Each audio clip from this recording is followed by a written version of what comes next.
Hello बच्चों, चलिए हमारा प्रश्न देखते हैं। हमारा प्रश्न दिया है उत्सर्जी पदार्थों के आधार पर जीवों के प्रकारों के नाम बताइए।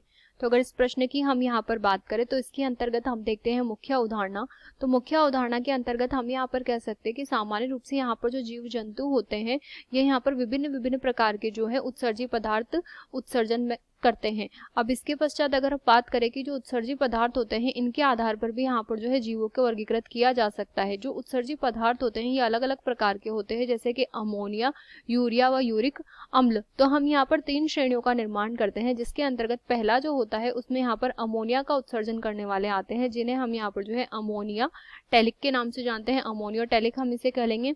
इसके पश्चात हम दूसरे की अगर बात करें तो उसे हम यहाँ पर जो है यूरियोटैलिक बोलेंगे, और जो यूरियोटैलिक होते हैं वो यहाँ पर यूरिया का उत्सर्जन संपन्न करते हैं। इसके पश्चात तीसरे की अगर बात करें तो उसे हम यहाँ पर जो है यूरिकोटैलिक के नाम से जानते हैं, जो कि यूरिक अम्ल का उत्सर्जन संपन्न करते हैं।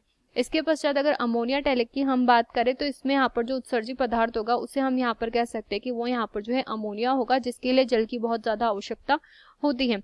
यूरियोटैलिक की अब अगर बात करें तो इसके अंतर्गत हम यहाँ पर कहेंगे कि यूरिया होगा, और यूरिकोटैलिक की अगर बात करें तो इसके अंतर्गत यूरिक अम्ल यहाँ पर जो है उत्सर्जी पदार्थों के अंतर्गत आएगा। हम यहाँ पर अगर उदाहरण की बात करें तो उदाहरण के अंतर्गत हम कह सकते हैं कि जो अमोनियोटैलिक होता है वो जलीय जीवों में यानी कि सामान्य रूप से यहाँ पर जो प्रोटोजोआ होते हैं उनके अंतर्गत पाया जाता है। व इसके अतिरिक्त हम यहाँ पर कह सकते हैं कि टीनोफोरा पे भी ये यहाँ पर पाया जाता है। इसके अतिरिक्त हम यहाँ पर कह सकते हैं कि सामान्य रूप से यहाँ पर जो भी जलीय जीव होते हैं उनमें पाया जाता है, जैसे कि जलीय एनेलिडा जो होते हैं उनके अंतर्गत यह पाया जाता है। इसके अलावा जलीय ऑर्थोपोडा जो होंगे उनके अंतर्गत भी यहाँ पर ये पाया जाता है। वो इसके अतिरिक्त जलीय मोलस्का जो होंगे उनके अंतर्गत भी यहाँ पर जो है उपस्थित होता है उत्सर्जी पदार्थ के रूप में। अगर यूरियोटैलिक की हम यहाँ पर बात करें तो इसके अंतर्गत हम यहाँ पर कह सकते हैं कि इसमें यहाँ पर आता है एक तो फ्रॉग यानी कि मेंढक इसके अंतर्गत आता है।